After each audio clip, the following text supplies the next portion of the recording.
Ok, estamos de volta com o programa Em Pauta, conversando nessa noite sobre a reforma do Código Penal. Temos aqui a alegria da presença do nosso querido amigo Frei Antônio Moser, companheiro já de mais de 6 anos de Em Pauta, e hoje a presença do professor Dr. Luiz Augusto Sanzo. Ele é doutor em Direito pela Universidade Federal aqui de Minas Gerais, também professor adjunto, membro do Grupo Brasileiro da Associação Internacional de Direito Penal, do Instituto Brasileiro de Ciências Criminais, Instituto dos Advogados de Minas Gerais, o Instituto de Ciências Penais. Então você reparou aí, ao longo dos últimos 2 blocos, que estamos muito bem assessorados. Nesse terceiro bloco, quero mandar um abraço muito especial para Tereza Cavalcante, ela que, não é, gentilmente vai nos oferecendo a cada gravação de programa como este, né? Esse buffet maravilhoso, nos contemplando aí com delícias extraordinárias. Então, um grande abraço para o Luiz, grande abraço para a Tereza, dizendo realmente Deus te pague, viu? Deus abençoe, estamos juntos nessa missão de evangelizar. E tem também um endereço para você mandar o seu comentário, é o nosso empauta@cancionova.com, é o nosso e-mail, empauta@cancionova.com. Além disso, também o site do Frei Antônio Moser, antoniomoser.com, onde você tem acesso, além dos artigos, programação do Frei, também um link para o nosso programa Em Pauta com os principais temas que nós debatemos aqui, tá certo? Daqui a pouquinho a gente fala um pouco mais sobre isso. Frei Moser, eu ia comentando ao final da fala do professor, por favor? Bom, antes de mais nada, eu acho que o Luiz e a Tereza, eles deverão ser punidos, porque estão nos induzindo a cair na tentação, né, da gula, Da tentação gula. da gula. Veja bem, eu gostei muito das colocações do Dr. Luiz Augusto e, sobretudo, essa parte final, em que ficou muito claro a intenção de ofender. Isso eu acho fundamental. Só que eu não tive esse projeto em mãos, deve ser muito bem especificado, senão nós caímos num arbítrio total. Primeiro, nos 6 documentos que o então cardeal Ratzinger elaborou quando ele era prefeito da Congregação da Doutrina da Fé, sobre a questão da homossexualidade, em todos eles insiste, não devemos discriminar, então devemos respeitar. Todas as pessoas devem ser respeitadas, tanto faz a sua orientação sexual, a cor da sua pele, etc. Muito bem.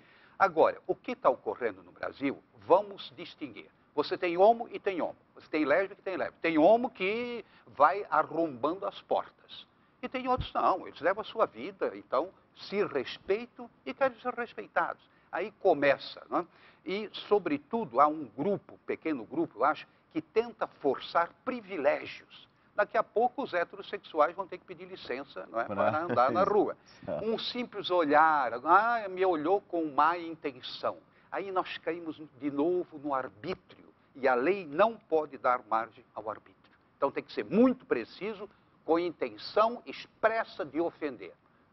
Por exemplo, quando eu era criança, a maior ofensa que a gente fazia para quem não era descendente de alemão e italiano era chamar de brasileirinho. Brasileirinho não tem valor, não é? Muito bem, isso seria realmente um crime, não há dúvida nenhuma. Agora, você chamar, por exemplo, alguém lá de Florianópolis, né, de manezinho, eles até que gostam. Quer dizer, então, nós devemos evitar o arbítrio, a subjetividade. O direito tem que ser preciso, querer realmente humilhar, ofender. Isso tem que ser comprovado. Doutor, e nesse tocante, as pessoas que estão nos acompanhando em casa, fatalmente já estão se perguntando, mas quando falávamos no começo do grupo de magistrados, agora do grupo de parlamentares, obviamente com os devidos assessores, consultores e assim por diante.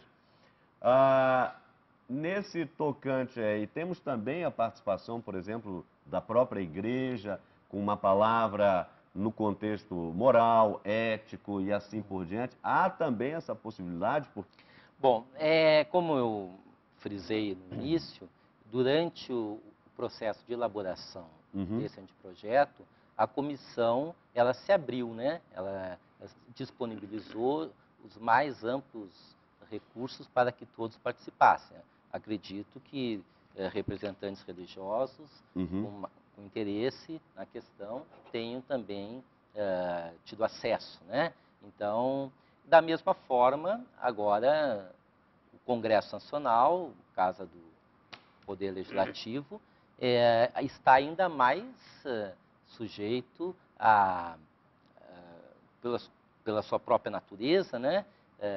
Está aberto e sujeito as reivindicações dos diversos setores da sociedade, né? Então, cada setor da sociedade poderá fazer, junto ao seu deputado, pressão e levar a sua reivindicação, o seu entendimento, e com isso o Congresso será sensível, né, a essas manifestações. Doutor, eu queria chamar a atenção agora para os minutos finais que nós vamos tendo aqui no nosso programa, para um dos temas que também vai chamar muito a atenção, já está chamando, que é a questão da corrupção. O Brasil é tido já de longa data, estamos aí numa ascensão social, crescimento econômico e etc. Mas há pouco, né, estamos acompanhando a questão desse julgamento histórico também, do mensalão, não é o maior esquema de corrupção já acontecido na história desse país. Nessa questão da corrupção, porque o que se argumenta é isso, que o Código anterior dava muita margem, é recurso que não acaba mais. E, final das contas, então, quem tem dinheiro e pode mais, chora menos. E quem não tem essa possibilidade, vai para a cadeia, se roubou potinho de manteiga, enfim. Então, como é que o senhor avalia o que tem que ser contemplado nessa reforma para não haver tantas brechas como o anterior dava, de modo que quase que se favoreça uma certa impunidade? Bom, vejam bem, essa questão é o seguinte, a parte procedimental, né, como se julgarem os crimes, quais os recursos que a defesa terá acesso, tudo isso, tecnicamente chama de matéria processual penal. Então, há um outro código, que se chama Código de Processo Penal, né, que há também a vontade, até há um projeto anterior a este, no sentido de propor um novo Código Penal para o Brasil e que já há algum tempo se encontra no Congresso Nacional, sendo submetido a debates e avaliações, e a gente ainda não tem uma votação concreta em relação a ele. Então, a preocupação dessa proposta aqui é com a definição do que é crime, essa definição dos crimes, quais as atitudes que são consideradas criminosas, né? O que deve ser penalizado, o que não deve ser penalizado. Agora, como processar, né, para aplicar efetivamente uma pena a quem cometer esses crimes, isso é matéria processual penal, que não está sendo objeto dessa reforma aqui. Mas que a crítica vai no que se diz em relação, por exemplo, à morosidade sempre dos processos. Isso, e assim por diante. A intenção... Agilizá-los mais...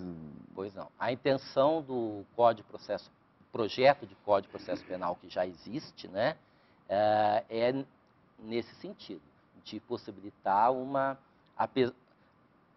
levando em consideração que é necessário garantir também todos os direitos individuais de defesa que a Constituição prevê, certo, mas procurar conciliar isso também com a questão da celeridade, né, do processo, porque a gente sabe que justiça tardia muitas vezes se transforma em injustiça, né? Então, há essa preocupação. Agora, se me permite, sim, pois não, nessa questão dos crimes contra a administração pública, né? Eu, como funcionário público, sou professor da Universidade Federal de Minas Gerais, eu acho que nós, funcionários públicos, temos que dar o exemplo, né, sempre nas nossas condutas. Então, eu sou extremamente rigoroso com a categoria, né? Então, eu penso que uma das questões que talvez tenha ficado faltando nessa proposta, né, de Código Penal seria um rigor maior, né, em relação às penas nos crimes contra a administração pública, contra as finanças públicas. O Código atual é um pouco leniente quanto a isso e a proposta do novo Código não avança muito. Essa seria uma das lacunas, então. Uma das lacunas que eu percebo. Tá certo. Frei Moser, estamos aqui no minuto final, então, por favor, uma palavra final sobre essa reforma, que nos parece muito oportuna e que o senhor ainda gostaria de chamar a atenção? Não, eu realmente acho que é oportuna, acho que a maneira como foi conduzido até agora é uma maneira democrática, não há dúvida nenhuma. Agora, me parece que subjacente à temática tem uma certa ideologia, que é o liberalismo, quer dizer, abrir cada vez mais. A droga, não, você para uso pessoal e assim vai. Não se contemplam, eu diria, os estragos sociais. Não é? A outra coisa que me chama a atenção em relação justamente à corrupção, o doutor colocou muito bem essa, eu diria, quase que cultura. E o que nós percebemos agora nesses debates, não é? Os advogados, eles praticamente estão canonizando certos acusados, não é? Uma coisa é defender, cada um tem direito de se defender. Agora, canonizar também não, não é? Dá, né? Isso só cabe ao Papa. Tá certo. Doutor, uma palavra final, por favor, os amigos que estão nos acompanhando.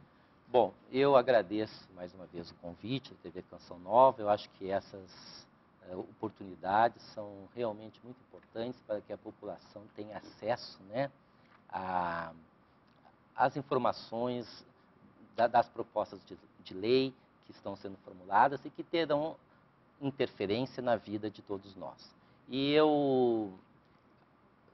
minha palavra final é no sentido de que esse projeto apresentado pela comissão tem algumas imperfeições, pode ser aperfeiçoado, mas eu considero que é um avanço significativo em relação à atual legislação, né? É um projeto que é feito no espírito da Constituição Democrática de 88 e que vem suprir muitas das lacunas da atual legislação com esse espírito, né, de conciliar garantias individuais com necessidade também de atender pleitos sociais. Tá certo. Muito obrigado. E com essas palavras nós estamos encerrando aqui o nosso programa e agradecendo muito a você por ter participado. Não é? Com certeza é o primeiro de muitos outros que ao longo do processo nós vamos fazer também, porque são coisas, são temas, não é? São pontos que ligam, né, que estão ligados diretamente à nossa vida, ao nosso cotidiano, à nossa vida em sociedade, né? Todos nós queremos um país melhor, um país mais justo, mais fraterno, mais solidário, e as reformas, elas são, de fato, necessárias. Então, para você, um grande abraço, valeu demais sua companhia, o seu carinho, e até a próxima sexta, se Deus quiser.